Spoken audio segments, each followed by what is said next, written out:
കടം കൊണ്ട് നിൽക്കക്കള്ളിയില്ലാതെ ആത്മഹത്യയുടെ വക്കത്തെത്തി എൻ്റെ കുടുംബത്തെ എങ്ങനെയെങ്കിലും രക്ഷിക്കണമെന്ന ഉദ്ദേശത്തോടെ ഞാൻ നാടുവിടാൻ തീരുമാനിച്ചു.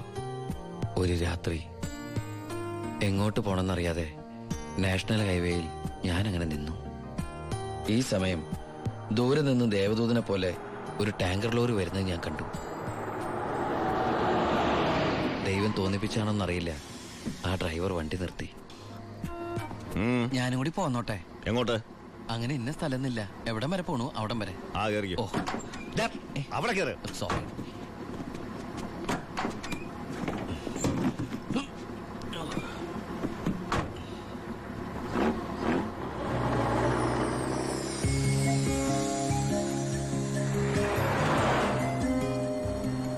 എങ്ങോട്ടാ? പോലീസ് പിടിച്ചില്ലെങ്കിൽ എത്തേണ്ടടുത്തെത്തും. പോലീസോ? അതെന്താ എന്റെ വണ്ടിയില്? സ്പിരിറ്റ്. സ്പിരിറ്റോ?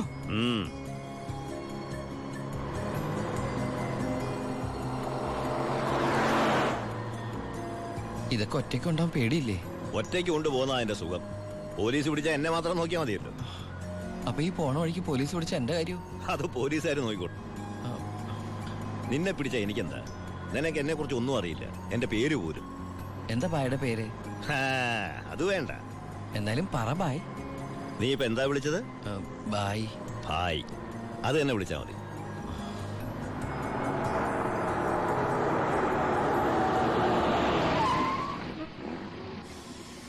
എന്താ നിർത്തിയത്?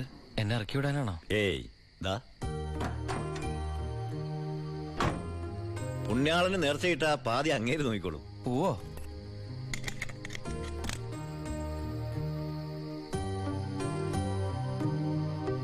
എന്റെ പുണ്യാള, നേർച്ചയിടാനായിട്ട് എന്റെ കയ്യിലൊന്നുമില്ല. എന്നെ മുഴുവനായിട്ട് കാത്തോളണേ.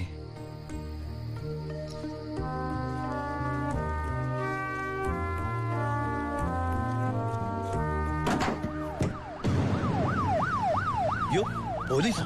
അയ്യോ,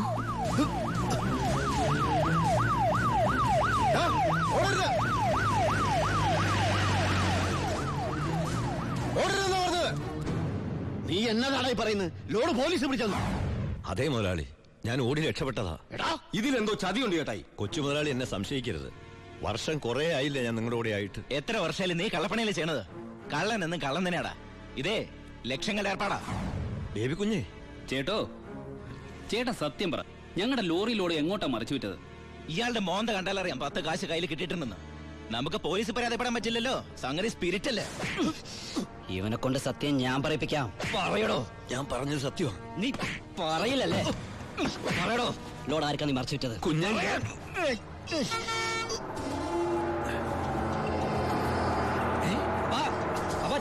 ലോറി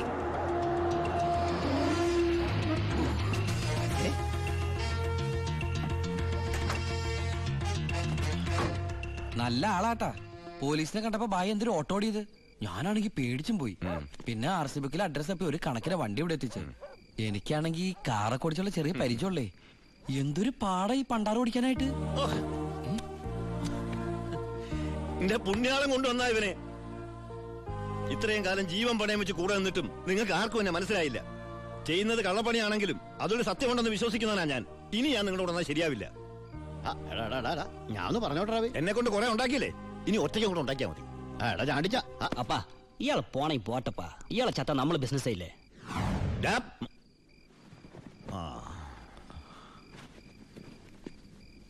അയ്യോ,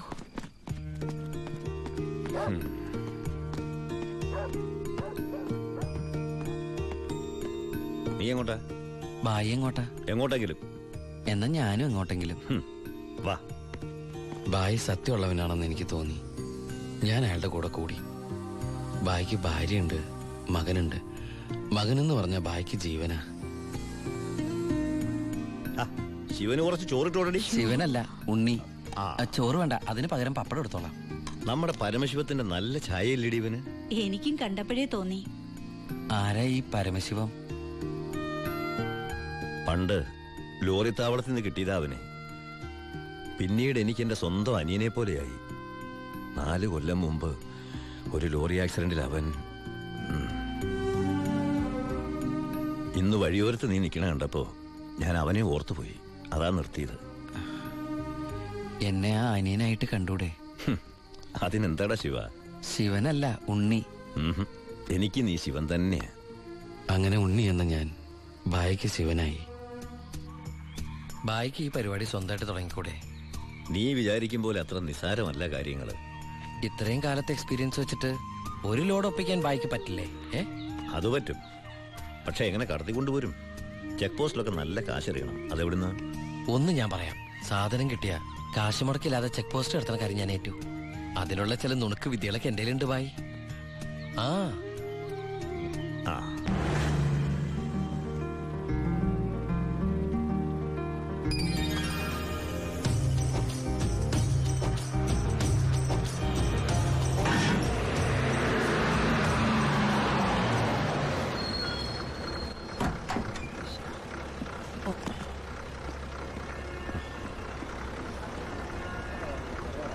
സാറേ, വണ്ടി എന്താണ് വണ്ടിയില്? ഐസാണ് സാറേ. കുറുപ്പേ കയറി പരിശോധിക്ക്. സാർ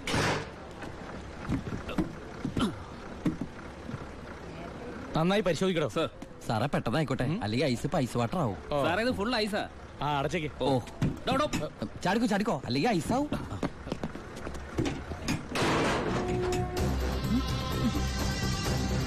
വിട്ടോ വിട്ടോ, ഏൻ വിട്ടോ.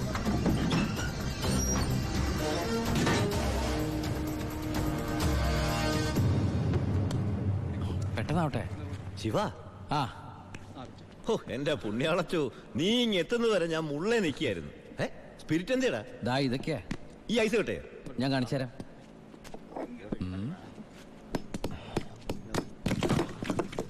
ദാ ഒറിജിനൽ സ്പിരിറ്റ്. ആ ഓ എന്റെ അമ്മച്ചി, ഒടുക്കത്തെ ബുദ്ധി തന്നെ.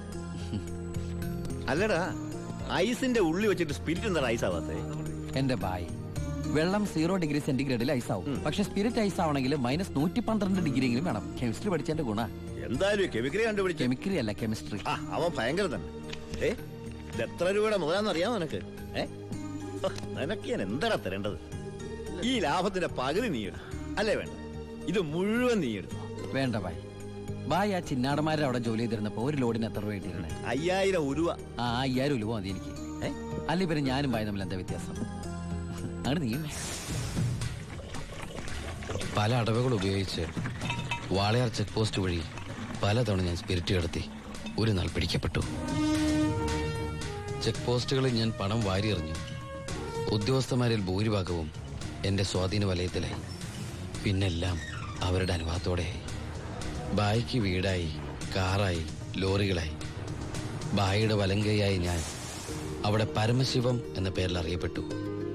വാളയാർ പരമശിവം.